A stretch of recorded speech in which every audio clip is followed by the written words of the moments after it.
kuwani waa 10 qof ee ugu followers-ka badan barta Twitter-ka. Ilhan Omar 1.7 milyan oo followers oo xubin ka tirsan Congress-ka Mareykanka. Mo Farah 1.5 milyan oo followers waa orodyahan Soomaali ah balse haysta dhalashada Britain. Axmed Naasir Cabdullaahi 765.9 kun oo followers waxa uu ka mid yahay garyahanada ugu sareeya Kenya.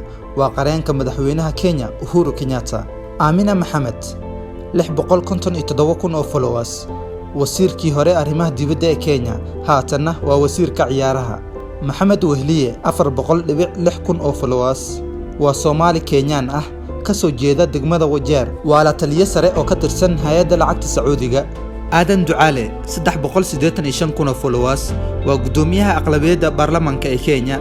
Maxamed Cabdullaahi Farmaajo 270 kun oo followers waa madaxweynaha Soomaaliya. Haruun Macruuf 235 kun oo followers waa qoraa iyo wariye ka tirsan VOA Somali xafiiska Washington.